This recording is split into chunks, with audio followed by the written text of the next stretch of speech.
দাজ্জালের নাম তো আপনারা শুনেছেন। ভয়ঙ্কর ডেঞ্জারাস একটা ক্যারেক্টার।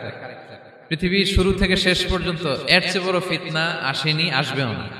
দাজ্জালের ফিতনা। সে তার এক চোখ থাকবে, আরেক চোখ এরকম বন্ধ থাকবে। এখানে লেখা থাকবে কাফারা। কোনোভাবেই তাকে দমানো যাবে না, হত্যা করা যাবে না। আল্লাহ নবী ঈসা আলাইহিস সালাম তাকে হত্যা করবেন। তো যে ব্যক্তি সূরা কাহাফ তেলাওয়াত করবে, সূরা কাহাফের প্রথম 10 আয়াত বিশেষ করে মুখস্থ রাখবে, আল্লাহ তাআলা উসিমা মিন ফিতনাতিদ দাজ্জাল, দাজ্জালের ফিতনা থেকে তাকে বাঁচাবেন। তা আমরা দাজ্জালের ফিতনা থেকে বাঁচতে চাই কি চাই না? আমরা যেন সূরা কাহাফের প্রথম 10 আয়াত মুখস্থ করি। সূরা কাহাফ যেন জুমার দিন আমরা তেলাওয়াত করি। So now the question arises, what is the relationship of Suratul Kahf with Dajjal? দাজ্জালের সাথে সূরা কাহাফের রিলেশনটার কারণ কি? একটা মেকানিজম তো এখানে আছে। এত সূরা থাকতে রাসূল সাল্লাল্লাহু আলাইহি ওয়াসাল্লাম কেন বলেন যে সূরা কাহাফ পড়লে দাজ্জালের ফিতনা থেকে বাঁচবে? কারণটা কি? এর কারণ হচ্ছে দাজ্জাল আমাদেরকে যে সমস্ত জিনিস দিয়ে ফিতনায় ফেলবে, ওই ফিতনাগুলোর সলিউশন আল্লাহ তাআলা সূরা কাহাফের ভিতরে রেখে দিয়েছেন। দাজ্জাল 4টা জিনিস দিয়ে আমাদেরকে ফিতনায় ফেলবে। দ্যাটস ট্রায়াল অফ ফেথ, এক নাম্বার। ঈমানের পরীক্ষা সে আমাদেরকে ফেলবে, আমাদের বিশ্বাস নিয়ে ছিনিমিনি খেলবে সে। এটার সলিউশন আছে সূরা কাহাফ, আমি বলবো আস্তে আস্তে। 2 নম্বরে দাজ্জাল আমাদেরকে ফিতনায় ফেলবে, দ্য ট্রায়াল অফ ওয়েলথ, সম্পদ দিয়ে সে আমাদেরকে ফিতনায় ফেলবে। 3 number the trial of knowledge, জ্ঞান দিয়ে সে আমাদেরকে ফিতনায় ফেলবে। 4 number the trial of power, ক্ষমতা দিয়ে সে আমাদেরকে ফিতনায় ফেলবে। দাজ্জাল 4টা জিনিস দিয়ে আমাদেরকে পরীক্ষায় ফেলবে। কয়টা? 1 হচ্ছে ঈমানি পরীক্ষা, 2 হচ্ছে সম্পদ দিয়ে পরীক্ষা, 3 হচ্ছে জ্ঞান দিয়ে পরীক্ষা, 4 হচ্ছে ক্ষমতা দিয়ে পরীক্ষা। সে ঈমানের পরীক্ষায় আমাদেরকে ফেলবে। সে এসে বলবে আমি তোমার রব, এবং এটা প্রমাণ করার জন্য যা যা দরকার আল্লাহ তাআলা তাকে সব দিবেন। সে সব করতে পারবে। সে বলবে আমি তোমার রব। যদি বিশ্বাস না হয়, তোমার বাবাকে যদি জীবিত করে বিশ্বাস করবে? অনেকে বলবে হ্যাঁ আমার আব্বাকে জীবিত করে দেখান। তো তার বাবাকে ঠিকই সে জীবিত করে ফেলবে। আসলে শয়তান তার বাবার সূরত নিয়ে সামনে দাঁড়াবে। আরে তাই তো, এটাই তো আমার বাবা, এটাই তো আমার দাদা। মানুষ ফিতনায় পড়ে যাবে, ঈমানের ফিতনায়। সে ভাববে আসলে এটাই বোধহয় আমার রব, এবং তাকে এত ক্ষমতা দেয়া হবে, তার ডান দিকে থাকবে জান্নাত, বাঁ দিকে জাহান্নাম। তার কাছে আল্লাহ এটা দিবে। যে তার কথা শুনবে তাকে সে জান্নাতে ঢুকাবে, কিন্তু জান্নাতে ঢুকে সে জাহান্নামের শাস্তি ভোগ করবে। এটা তার বাইরের মানুষ বুঝবে না, অ্যাপারেন্টলি এটা জান্নাত। আর যে তাকে মানবে না তাকে সে জাহান্নামে ফেলবে, কিন্তু জাহান্নামে ঢুকলেও সে জান্নাতের নাজ নেয়ামত ভোগ করবে। তাহলে এই যে ঈমানের ফিতনায় সে ফেলে দিবে আমাদেরকে। তো ঈমান কি করে বাঁচাবো, এটার সলিউশন আমি শোনাবো আপনাদের। 2 নম্বরে সে আমাদেরকে সম্পদ দিয়ে ফিতনায় ফেলবে। যার যা লাগবে সে তাই দিতে পারবে, যা লাগবে।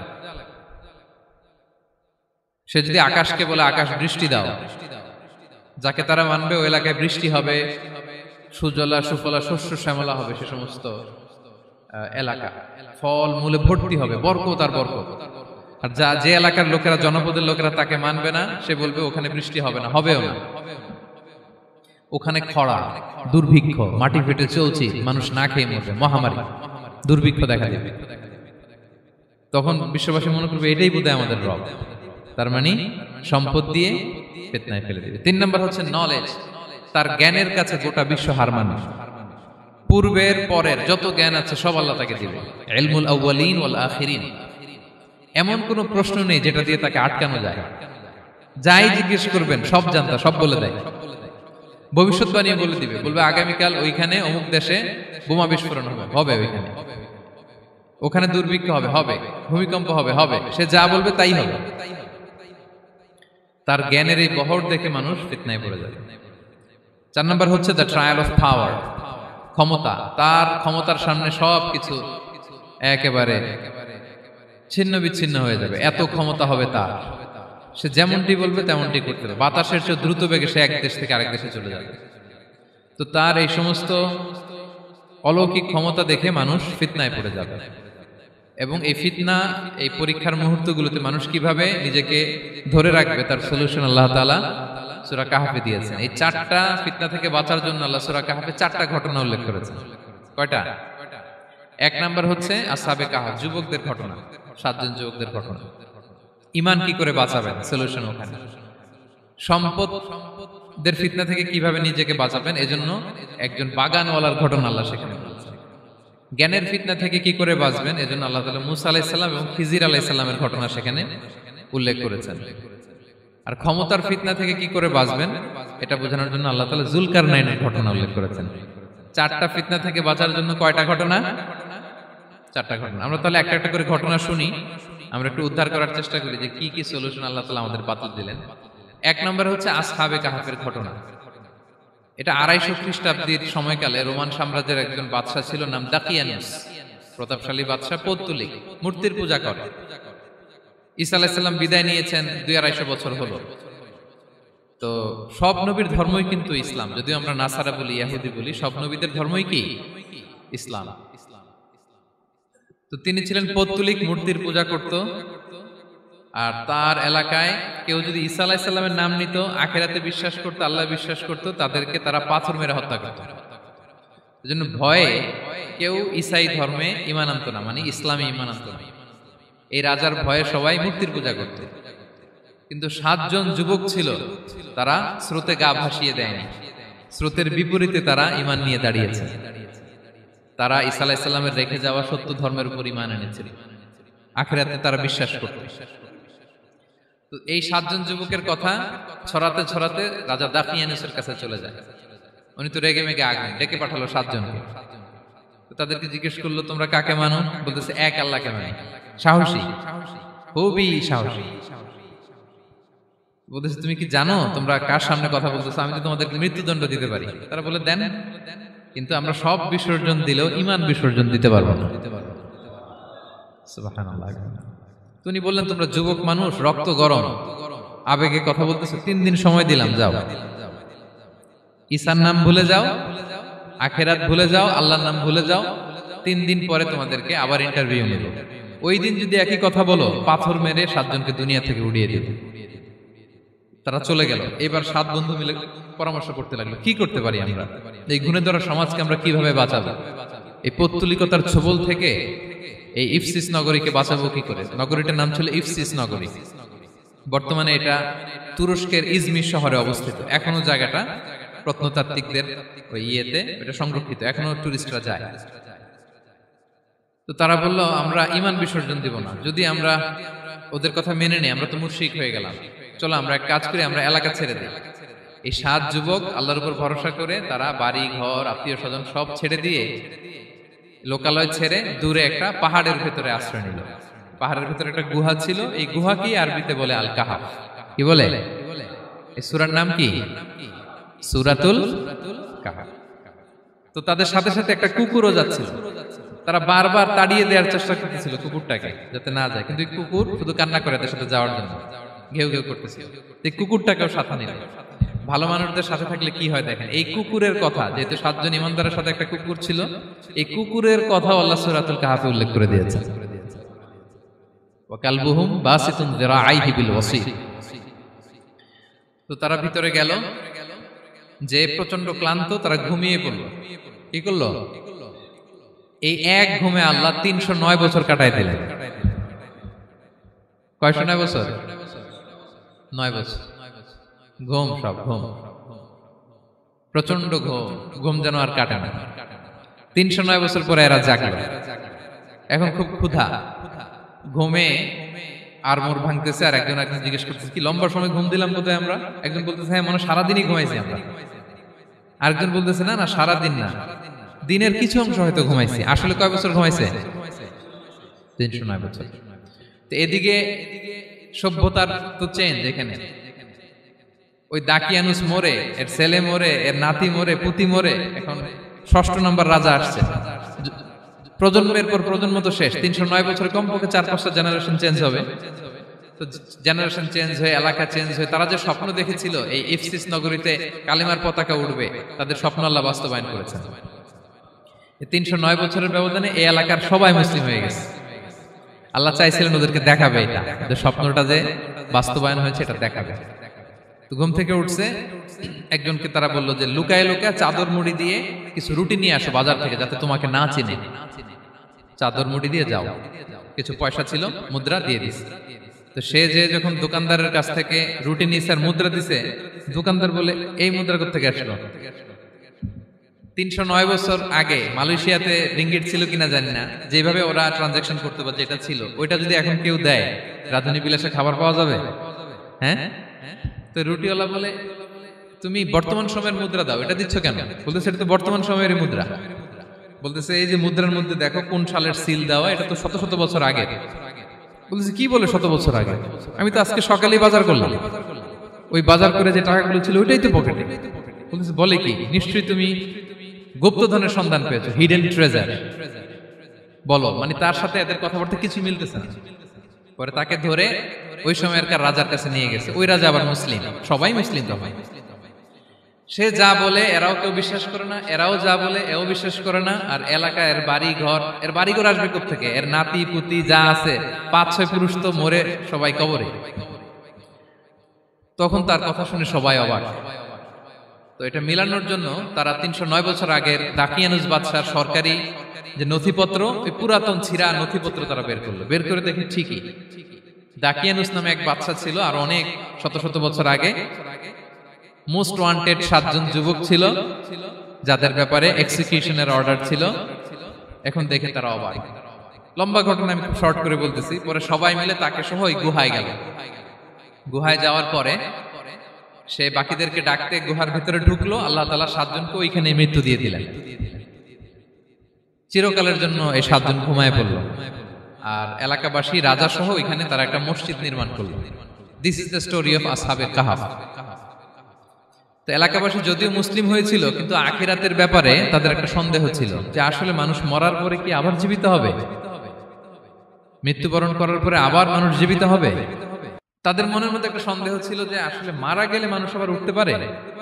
তো তাদের এই সন্দেহ দূর করার জন্য আল্লাহ তাআলা এই 7 জনকে 309 বছর ঘুম পাড়িয়ে আবার জীবিত করলেন। সুবহানাল্লাহ বিহামদিহি। তাহলে ঈমান কিভাবে বাঁচাতে হয় এটার প্রেরণা আমরা এই 7 যুবকের কাছ থেকে পাই। এখানে যেটা আমরা শিখি প্রিয় ভাইরা, 1 নম্বর লেসন হচ্ছে আমাদের গুড কোম্পানি লাগবে, রাইটাস পিপল, মানে আমাদের সার্কেলটা ভালো হইতে হবে। তাদের 7 জনের সার্কেলটা খুব ভালো ছিল, ফলে তারা বিপথে যায় নাই এবং তারা এমন শক্ত সিদ্ধান্ত নিয়েছে যে আল্লাহ তাআলা সেটাতে বরকত দিয়েছেন, গোটা সমাজকে আল্লাহ তাআলা চেঞ্জ করে দিয়েছেন। এটা হচ্ছে 1 নম্বর লেসন। আপনি ঈমান বাঁচাতে হলে আপনার সার্কেল ভালো লাগবে। খুঁজবেন যে এলাকায় যাবেন ওখানে নামাজি সার্কেল কারা আছে, ওখানে জ্ঞানী গুণী সার্কেল কারা আছে, ওখানে ভালো কাজ করতে চায়, একে অপরকে সহযোগিতা করে, কল্যাণের পথের যাত্রী কারা আছে খুঁজতে হবে আপনাকে। খুঁজে ওই সার্কেলে আপনি যুক্ত হবে, তাইলে ঈমান বাঁচানো যাবে। ক্লিয়ার? 2 নাম্বার হচ্ছে the conflict between believers and disbelievers it's universal. সত্য মিথ্যার লড়াই এটা চিরন্তন, আজীবন থাকবে। এটা ওনাদেরও ছিল, এখনো আমাদের লড়াই করে যেতে হচ্ছে, আমাদের ভবিষ্যৎ প্রজন্মও করবে। এই লড়াইটা আমরা করে যেতে চাই। কি বলেন? হ্যাঁ, থামা যাবে না? আমরা থামতে আসি নাই, আমরা এই লড়াইটা করে যাব। আমরা সত্যের কথা বলেই যাব ইনশাআল্লাহ। বলেন। 3 নাম্বার হচ্ছে যে লেসনটা আমরা পাই, অনেকগুলো লেসন, আমি খুব প্রেসাইজলি বলতেছি। যুবকরা চাইলে একটা সমাজকে পাল্টে দিতে পারে। এই পৃথিবীতে যত বড় বড় বিপ্লব হয়েছে এগুলো যুবকরা এনেছে। তারা হচ্ছে সভ্যতা গড়ার কারিগর। আসহাবে কাহাফ আমাদের এই সময়ের নওজওয়ানদের জন্য প্রেরণা। তারা আমাদের জন্য প্রেরণার বাতিঘর। তারা যেমনি ঈমানকে রক্ষা করেছে, আমাদের যুবকরা চাইলেও তাদের ঈমানি চেতনাতে স্পিরিট দিয়ে সমাজটাকে পাল্টে দিতে পারে। কি বলেন? এখানে বেশিরভাগই তো যুবক। হ্যাঁ, গুড সার্কেলে থাকবেন তো আপনারা? সত্যের পক্ষে সবাই থাকবেন তো? আল্লাহ তাআলা কবুল করুন।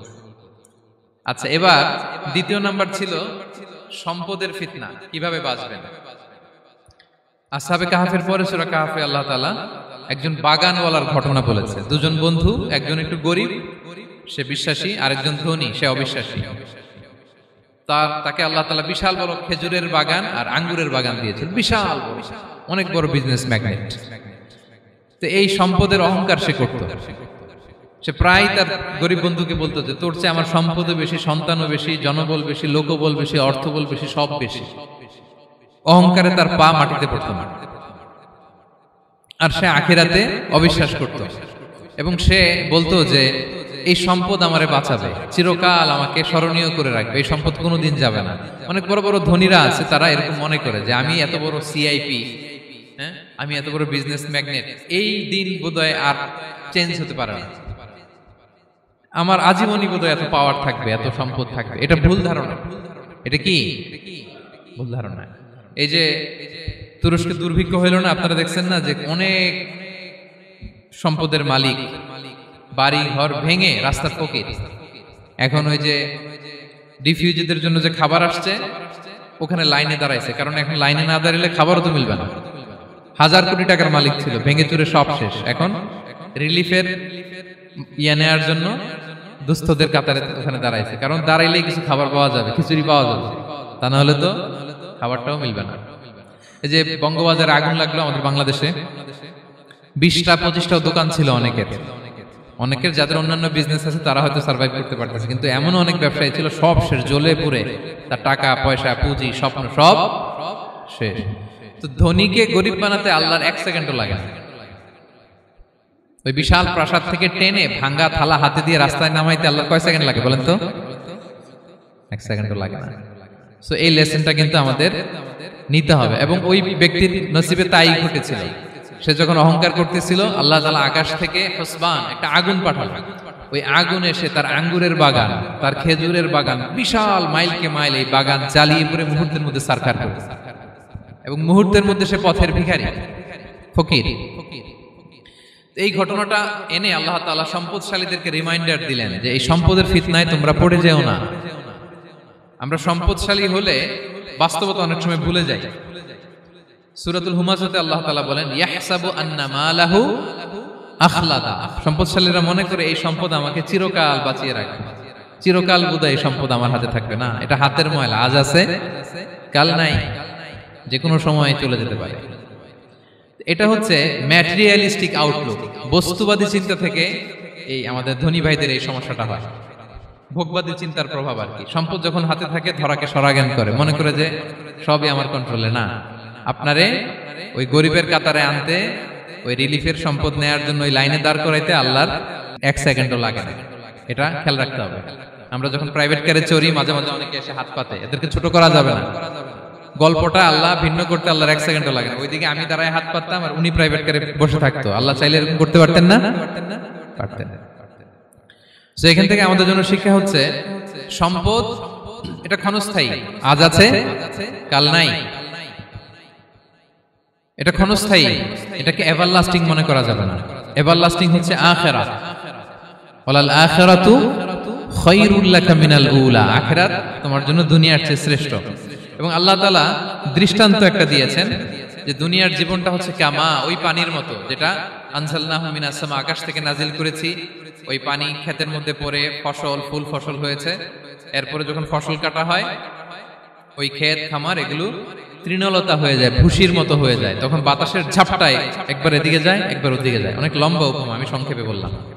তো শেষ আউটপুটটা হচ্ছে এটা, সম্পদ এটা মুহূর্তেই চলে যেতে পারে। সম্পদ উপার্জন জায়েজ আছে, মুসলিমরা সম্পদ উপার্জন করতে পারবে, কোনো অসুবিধা নাই। আপনি যদি ধনী হন এটা ভালো, ফলে আপনি যাকাত দিতে পারবেন, অসহায় দুস্থদের সহায়তা করতে পারবেন, কন্ট্রিবিউট করতে পারবেন। আপনি সম্পদ হাতের মুঠোয় নেবেন, কন্ট্রোল করবেন, কিন্তু এই দিকে স্থান দিবেন না, দ্যাটস ইট, তাহলেই হবে। আমরা সম্পদ কি করতে পারবো? উপার্জন করতে পারবো, কিন্তু হৃদয়ে স্থান দিতে পারবো না। হৃদয়ে স্থান থাকবে আখিরাতের। এই মাইন্ডসেট যদি আপনি গড়ে তোলেন, তাহলে সম্পদের ফিতনা আপনি কখনো করবেন না। এই পয়েন্টটা কি ক্লিয়ার সবার? ক্লিয়ার। 3 নাম্বার ফিতনা ছিল কিসের ফিতনা দেখি কে বলতে পারে? প্রথমটা হচ্ছে বিশ্বাস বা ঈমানের ফিতনা, 2 নাম্বার হচ্ছে সম্পদের ফিতনা, 3 নাম্বার জ্ঞানের ফিতনা। জ্ঞানেরও কিন্তু ইলমেরও একটা গরম আছে, যার ইলম আছে তার মধ্যে এই সমস্যাটা কাজ করে। সেটার জন্য আল্লাহ তাআলা মুসা আলাইহিস সালাম, খিজির আলাইহিস সালামের ঘটনা বলেন। আমি খুব সংক্ষেপে বলবো, সময় কম। মুসা আলাইহিস সালাম হচ্ছে বনি ইসরাইলের নবী, আর খিজির আলাইহিস সালাম কেউ বলেছেন নবী, কেউ বলেছেন আল্লাহর ওলি। আসলে আরবিতে ওনার নাম খদির, আমরা বাংলায় বলি খিজির। খদির মানে সবুজ। উনি যে কোনো জায়গায় বসলে ওখানে মরা গাছ, লতা পাতা এগুলো সবুজ হয়ে যেত। অনুর্বর এলাকার উপর দিয়ে হেঁটে গেলে ওটা উর্বর হয়ে যেত। তো মুসা আলাইহিস সালাম একবার ওয়াজ করতেছেন এইভাবে বনি ইসরাইলের সামনে। খুতবা দিচ্ছেন, হঠাৎ এক লোক দাঁড়ায় বলে, ইয়া নবী আল্লাহ, মান আ'লামু ফিল আরদ, বর্তমান পৃথিবীতে সবচেয়ে জ্ঞানী কে? মুসা আলাইহিস সালাম বললেন, ফাকালা আনা, আমি। কি বললেন? উনি আসলে ভুল কিছু বলেন নাই, কারণ প্রত্যেক জামানার নবীকেই আল্লাহ তাআলা সবচেয়ে বেশি জ্ঞান দিয়ে পাঠান, কারণ তার কাছে ওহীর জ্ঞান আসে, অদৃশ্যের খবর আসে, ইলমুল গায়ব আসে। কিন্তু এই উত্তরটা আল্লাহ তাআলার পছন্দ হয় না। আল্লাহ তাআলা চাচ্ছিলেন মুসা যদি বলতো আল্লাহ তাআলাই জানে কে জ্ঞানী বা আল্লাহই সবচেয়ে জ্ঞানী, এরকম হলে ভালো হতো। কিন্তু মুসা আলাইহিস সালাম কি বলছে? আমি। একজন প্রশ্ন করলো, সবচেয়ে বড় জ্ঞানী কে? উনি কি বললেন? আমি। এই যে আমি এটাতে ঝামেলা আছে। আমি বড়, আমি জানি, আমি সব, দিস ইজ প্রবলেমেটিক। আল্লাহ এটা পছন্দ করলেন না। আল্লাহ তাআলা মুসা আলাইহিস সালামকে বললেন, মুসা তুমি যে বলছো তুমি জ্ঞানী, না তুমি জ্ঞানী না, তোমার চেয়ে বড় জ্ঞানী আছে। মুসা আলাইহিস সালাম বলে, তাই নাকি? আমার চেয়ে বড় জ্ঞানী কে? তো আল্লাহ তাআলা বললেন, ইযহাব ইলা মাজমাইল বাহরাইন, দুই সাগর বা দুই নদীর মিলনস্থলে যাও, ওখানে আমার এক বান্দা আছে তোমার চেয়েও জ্ঞানী। মুসা আলাইহিস সালাম বললেন, তাই নাকি? তো আল্লাহ, আমি কিভাবে চিনি উনি কোথায় থাকে, কিভাবে বুঝবো? আল্লাহ বললেন, একটা বড় মাছ নাও, এটাকে ফ্রাই করো, এটাকে ফ্রাই করে একটা ঝুড়ির ভেতরে নাও, যেখানে এই মাছটা সাগরে ঢুকে যাবে ওখানে আমার বান্দাকে পাবে। তো উনি ওনার সহযোগী ইউশা ইবনে নুনকে নিয়ে হাঁটতে লাগলেন। হাঁটতে হাঁটতে এক জায়গায় ক্লান্ত হয়ে পাথরের পাশে বিশ্রাম নিলেন। ওই পাথর থেকে আবার এক ধরনের পানি বের হয়, এই পানিটারে বলে আবে হায়াতের পানি, মা উল হায়াত, জীবন নদীর পানি।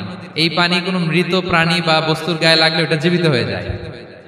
তো ওনারা পাথরে হেলান দিয়ে বিশ্রাম নিচ্ছিলেন, ওই পানি ওই ফ্রাই করা মাছের গায়ে লাগার সাথে সাথে মাছ জীবিত হয়ে ঝুড়ি থেকে বের হয়ে সাগরে ঢুকে গেছে। ওনারা আর খেয়াল করেন না। এরপর আবার হাঁটতে লাগলেন। হাঁটতে হাঁটতে যখন ক্লান্ত শ্রান্ত, তখন বলে, এই ইউশা, আমাদের ওই মাছ ফ্রাই মাছটা দাও, এখন খাই। ঝুড়ি খুলে দেখে মাছ নাই। মাছ গেল কোথায়? তখন ইউশা বলল, হয়তো আমরা যে পাথরের ওখানে বিশ্রাম নিয়েছিলাম ওখানে আমরা মিসিং, ওখানে হারাই ফেলছি। চলো চলো, আরে ওইদিকে তো যাইতে হবে আমাদের। উনি গেলেন, যে দেখে মাছ যে জীবিত হয়ে বালুর দিকে নাড়াচাড়া করতে করতে সাগরে ঢুকে গেছে, ওখানে দাগ আছে। মুসা আলাইহিস সালাম ঢুকলেন সুরঙ্গ, ঢুকে দেখে চাদর গায়ে দিয়ে এক লোক শুয়ে আছে। সালাম দিলেন, আসসালামু আলাইকুম। ওই লোক চাদর আর সরায় না, ভিতর থেকে বলতেছে, ওয়ালাইকুম আসসালাম। তো চাদরের ভিতর থেকে উনি বলে, মান আন, তুমি কে? মুসা আলাইহিস সালাম বললেন, আনা মুসা, আমি মুসা। উনি বলেন, মুসা বনি ইসরাইল, বনি ইসরাইলের মুসা? বললেন, হ্যাঁ। কেন এসেছো? এবার চাদর খুললেন। বলতেছে, আপনার কাছ থেকে কিছু শিখতে আসছি। আল্লাহ বলছে, আপনি নাকি সবচেয়ে বড় জ্ঞানী।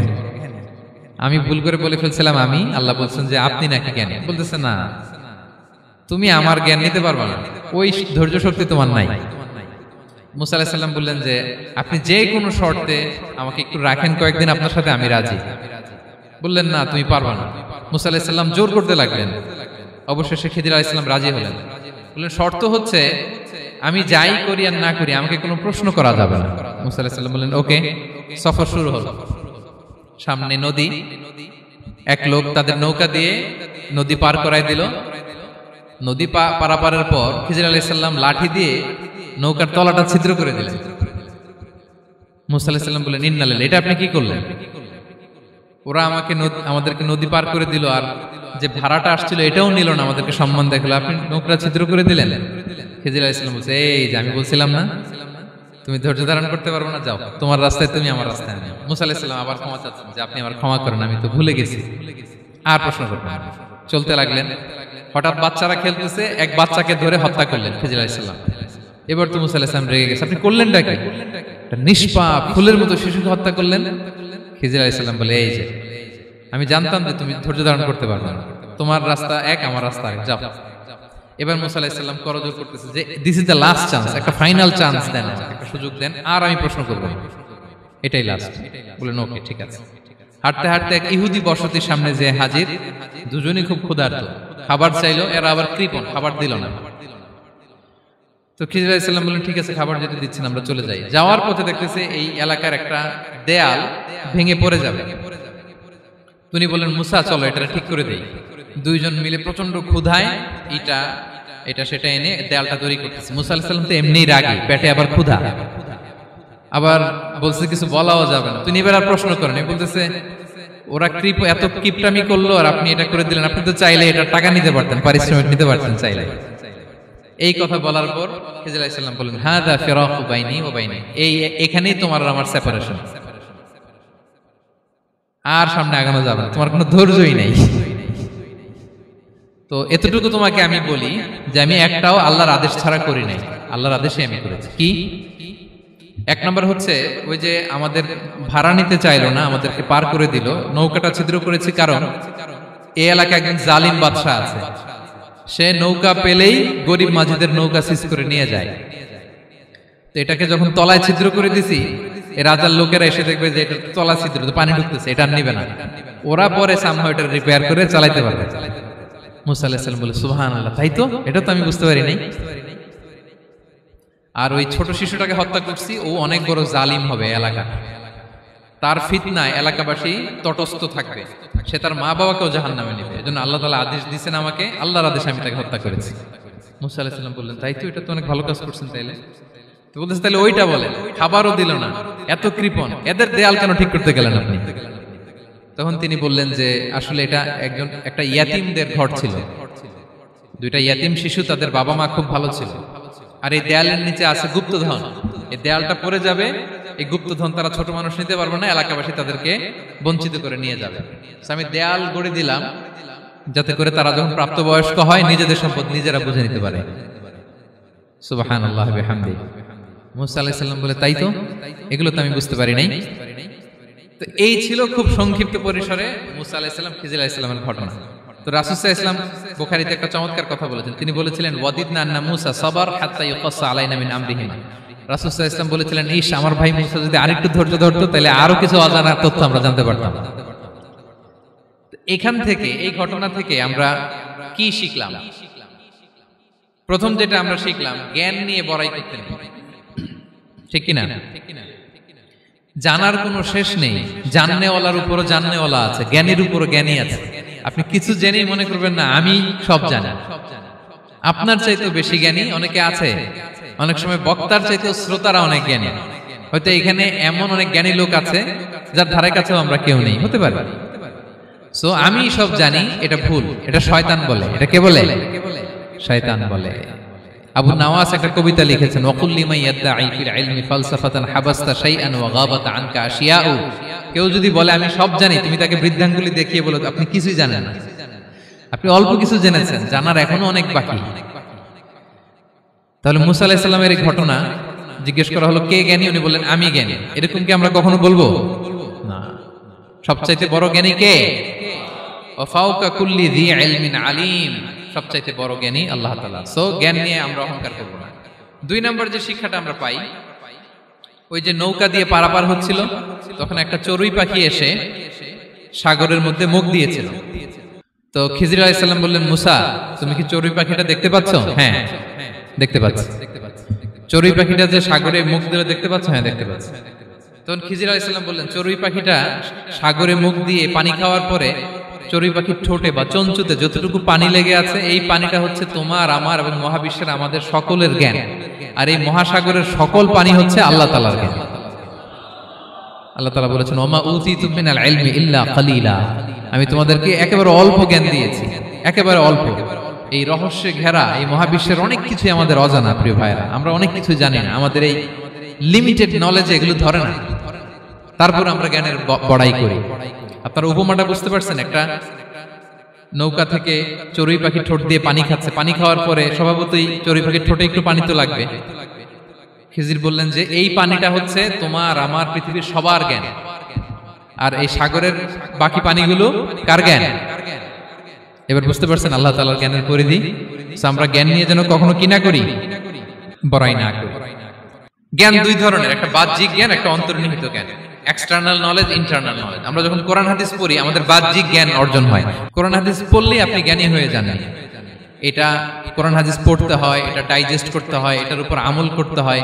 এই জ্ঞান অর্জন শেষে এরপরে আল্লাহর প্রিয় বান্দাদেরকে আল্লাহ অন্তরে ইলমের নূর দেন, ইলহাম দেন। That is the knowledge, that is the pure knowledge. আপনি হাফেজে কোরআন হয়ে ভাবেন না আপনি সব জানেন, আপনি বুখারী মুখস্থ করে ভাবেন না সব জানেন। এই সব জ্ঞান অর্জন করার পরে ইলমের নূর হাসিল হয়, সেটা আল্লাহ সবারে দেয় না।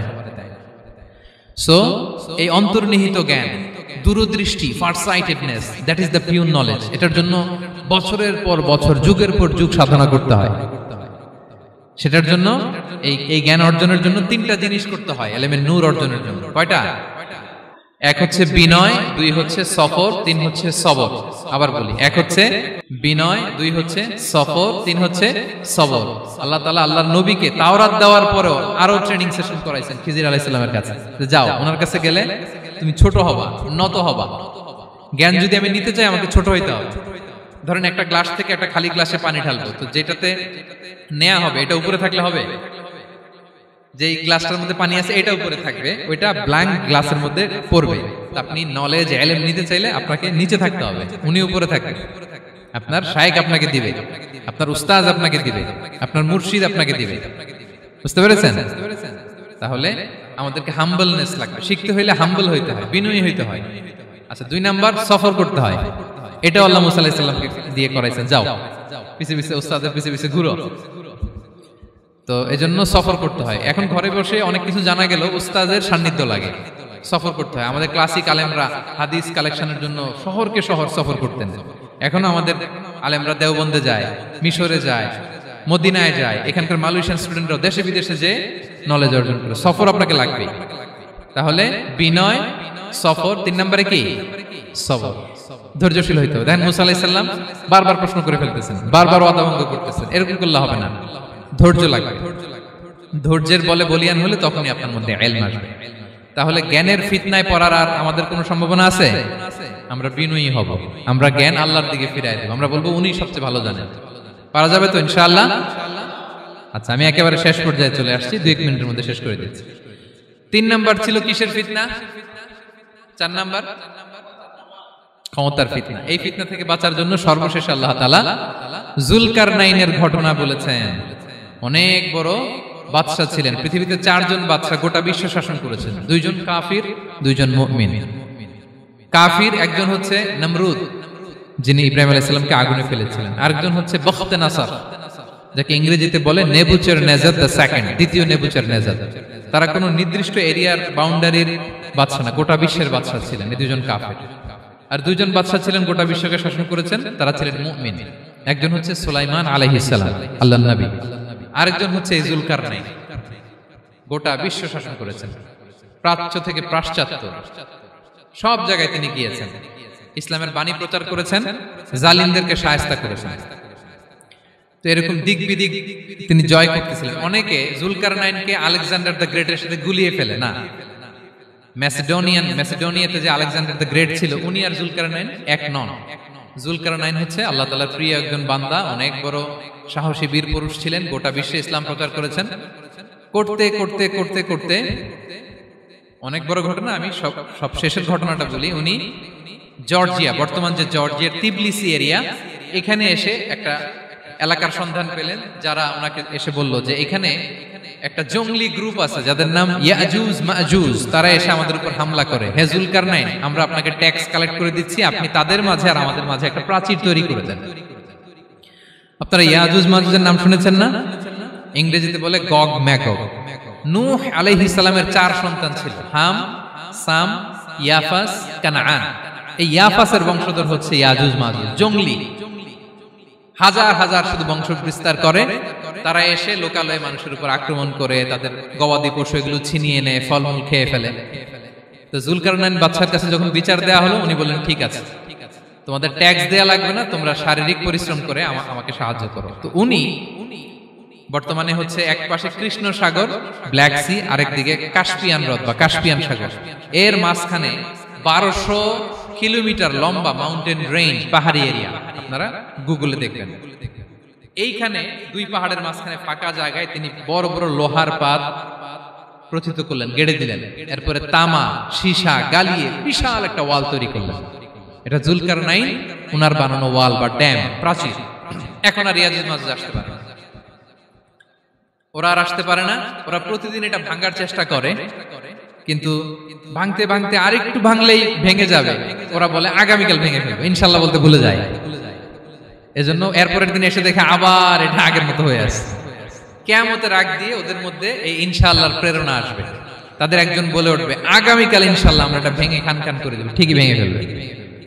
তখন তারা ভেঙে চুরে কুটি কুটি ইয়াজুজ মাজুজের দল এসে হামলে পড়বে। সামনে পড়বে তাবারিয়া সাগর, এক দল এসে তাবারিয়া সাগর এমন ভাবে খাবে, এই দল যাওয়ার পরে আরেক দল এসে এখানে যে সাগরে যে পানি ছিল এটা কল্পনাই করতে পারবে না। তারা পৃথিবীতে ফিতনা ফাসাদ করবে। ঈসা আলাইহিস সালাম তখন আসবেন, দোয়া করবে আল্লাহ তাআলার কাছে মুমিনরা, একটা মহামারী দিবে আল্লাহ তাআলা, ইয়াজুজ মাজুজের মধ্যে ওরা মরে যাবে সব। এরপর বিশাল এক পাখি এসে তাদেরকে আল্লাহর মর্জি মাফিক এমন এক জায়গায় ফেলে আসবে, কেউ জানবে না। তো তারা যে পচে গলে মাটির সাথে মিশেছিল, এই গলিত লাশ থেকে মাটি খুব উর্বর হয়ে যাবে। এরপর আল্লাহ তাআলা পৃথিবীর মধ্যে বারাকা দিবেন, কিছু রোপণ করলে তাড়াতাড়ি ফুলে ফেপে বড় বড় ফলমূল হচ্ছে। তো এটা কিয়ামতের আলামতের অন্য কোনো আলোচনায় হয়তো আমরা বলবো। তো জুলকারনাইন তিনি বিশাল এখানে প্রাচীর তৈরি করে দিয়েছিলেন, এবং প্রাচীর তৈরি করে দিয়ে তাদেরকে বলেছিলেন যে যতদিন আল্লাহ তাআলা চাইবেন এটা থাকবে, এবং যেদিন আল্লাহ তাআলার আদেশ আসবে এটা ভেঙে খান খান হয়ে যাবে। তার মানে দেখেন, এত পাওয়ারফুল, এত শক্তিশালী, এত ক্ষমতাধর হওয়ার পরেও তিনি তার ক্ষমতাকে কার দিকে ফিরিয়ে দিয়েছেন? যে আল্লাহ যতদিন চাইবে এই প্রাচীর টিকে থাকবে, যেদিন আল্লাহ তাআলার আদেশ আসবে এই প্রাচীর ভেঙে খান খান হয়ে যাবে। সো আমরা ক্ষমতার দেখা পেলে, চেয়ার একটা পেলে আমরা যেন জালিম হয়ে না উঠি, এটা হচ্ছে এখান থেকে শিক্ষা। আমরা যেন জুলুম না করি।